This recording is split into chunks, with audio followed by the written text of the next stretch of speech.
بسم اللہ الرحمن الرحیم۔ السلام علیکم ورحمۃ اللہ وبرکاتہ۔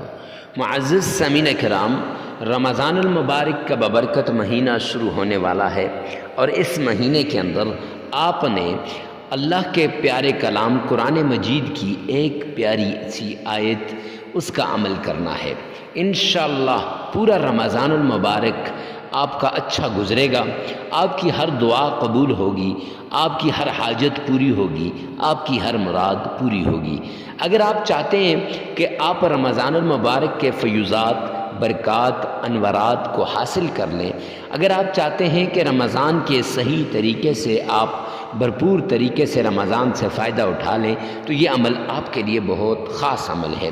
اس عمل کے بعد آپ کے جب بھی رمضان میں دعا کے لیے ہاتھ اٹھائیں گے، آپ کی دعا کبھی رد نہیں ہوگی، خواہ مالی پریشانی ہو، رزق کی پریشانی ہو، دولت کی پریشانی ہو، عزت کی پریشانی ہو، ہر طرح کی پریشانی سے آپ کو نجات مل جائے گی۔ آپ بے اولاد ہیں تو بے اولادی کا خاتمہ ہو جائے گا، یعنی اس رمضان المبارک میں اللہ کی رحمت آپ کی طرف متوجہ ہو جائے گی، اور میرا رب آپ کو نیک صالح نرینہ اولاد عطا فرمائے گا۔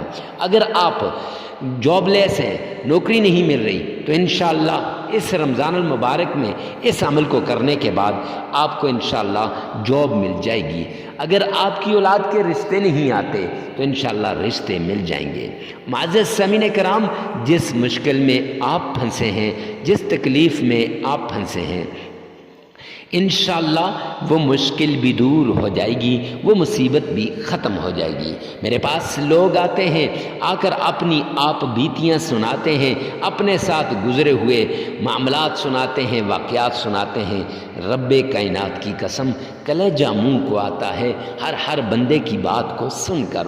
ایسے ایسے حالات کہ اللہ رب العزت ہم سب کی حفاظت فرمائے۔ معزز سامعین کرام، اگر کسی بھی مصیبت میں کوئی پھنسا ہے، کسی بھی تکلیف میں کوئی پھنسا ہے، کہ کوئی بھی تکلیف اس پر آئی ہے، وہ اللہ کے قرآن کی اس پیاری سی آیت کا عمل کر لے۔ انشاءاللہ اس آیت کے عمل کی وجہ سے اس کی مشکلات دور ہو جائیں گی، اس کی تکلیفیں ختم ہو جائیں گی، اور اس کو اللہ رب العزت کا قرب بھی حاصل ہو جائے گا۔ معزز سامعین کرام، وظیفہ بتانے سے پہلے آپ سے ایک ریکویسٹ کرتا ہوں، آپ نے کمنٹ سیکشن کے اندر ایک بات لکھنی ہے، یا رب ذوالجلال تمام مسلمانوں کی پریشانیوں کو دور فرما دے، یا رب ذوالجلال تمام مسلمانوں کی پریشانیوں کو دور فرما دے۔ ارے مفتی صاحب، اس سے کیا فائدہ ہوگا؟ اس سے دو فائدے ہوں گے۔ ایک فائدہ اس کا یہ ہے کہ غیب کے لیے دعا ہو جائے گی، اور جب غیب کے لیے دعا کرتا ہے، اجنبی کے لیے دعا کرتا ہے، اللہ سبحانہ و تعالیٰ اس دعا کو فوراً قبول کر دیتے ہیں۔ اور دوسرا اس کا کیا فائدہ ہے؟ دوسرا فائدہ اس کا یہ ہے کہ جب آپ کسی کے لیے دعا کریں گے، اس کے حق میں آپ کی دعا قبول ہو یا نہ ہو، آپ کو میرا رب آپ کی 100 حاجتوں کو پورا کرے گا، اور آپ کی حاجات پوری ہو جائیں گی۔ تو اس لیے امت مسلمہ کے لیے دعا کیا کرو۔ معزز سامعین کرام، رمضان کے اندر سحری کے وقت اور افطاری کے وقت کی خاص دعائیں انشاءاللہ آگے چل کر آپ کو بتایا جائے گا، اور کوشش کریں کہ ان دعاؤں کا اہتمام کریں۔ لیکن اب چلتے ہیں عمل کی طرف۔ سب سے پہلے آپ نے صدقہ کرنا ہے۔ صدقہ وہ چیز ہے جس سے حالات بدلتے دیکھے، صدقہ وہ عمل ہے جس سے تقدیر اور نصیب کو بدلتے دیکھا۔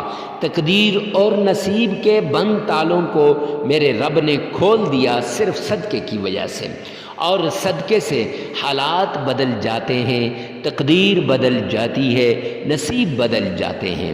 اگر آپ بھی چاہتے ہیں کہ آپ کے حالات بدل جائیں، نصیب بدل جائیں، تقدیر بدل جائے، تو یہ صدقہ آپ بھی کریں۔ صدقہ کتنا کرنا ہے؟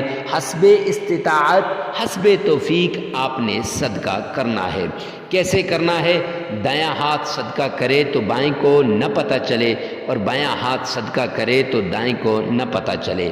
معزز سامعین کرام، جب یہ صدقہ آپ کر لیں گے تو صدقہ کرنے کے بعد اللہ سبحانہ و تعالی آپ کو ایسا رزق دے گا کہ آپ سوچ بھی نہیں سکتے۔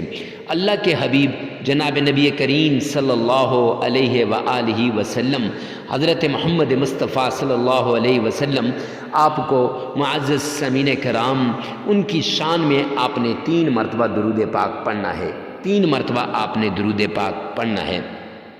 یاد رکھیں درود پاک پڑھنے کے بعد، یعنی درود پاک پڑھیں، کون سا درود پاک؟ نماز والا، اللہم صلی علی محمد وعلی آل محمد کما صلیت علی ابراہیم وعلی آل ابراہیم انک حمید مجید، اللہم بارک علی محمد وعلی آل محمد کما بارکت علی ابراہیم وعلی آل ابراہیم انک حمید مجید۔ 3 بار درود پاک پڑھیں، اور اس کے بعد آپ نے اللہ کا پیارا نام جو اسم اعظم ہے اس کو آپ نے پڑھنا ہے۔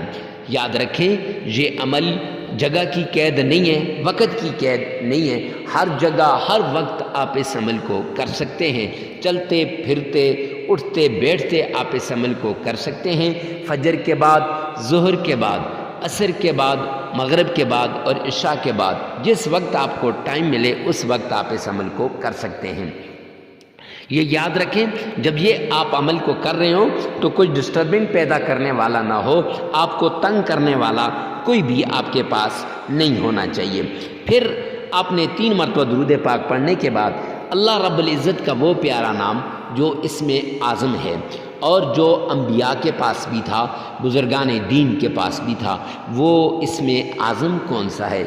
رزق کے بارے میں، علم کے بارے میں، مال کے بارے میں، اولاد کے بارے میں، یا فتاح یا فتاح یا ستار، یا فتاح یا ستار، یہ آپ نے 313 مرتبہ پڑھنا ہے۔ اور پھر آپ نے سلام علی نوح فی العالمین، یہ آیت بھی 313 مرتبہ پڑھنی ہے۔ یہ دونوں 313 مرتبہ آپ نے پڑھنے ہیں، یا فتاح ہو یا ستار 313 مرتبہ، سلام علی نوح فی العالمین یہ بھی 313 مرتبہ۔ پھر 3 مرتبہ درود پاک پڑھیں اور 33 مرتبہ استغفار کریں، استغفر اللہ استغفر اللہ، یہ دونوں آپ نے عمل کرنے ہیں۔ اور یہ یاد رکھیں جب آپ استغفار کر لیں گے تو یہ عمل مکمل ہو جائے گا۔ لگاتار 7 دن عمل کریں، اور 7 دن کرنے کے بعد یہ یاد رکھیں ناغہ نہیں کرنا، جگہ کی قید نہیں ہے، ہر جگہ اس عمل کو کر سکتے ہیں، اور وقت کی قید نہیں ہے، ہر وقت آپ اس عمل کو کر سکتے ہیں۔ ویڈیو کو ثواب کی نیت سے صدقہ جاریہ سمجھ کر آگے شیئر کرنا مت بھولیے گا۔ والسلام۔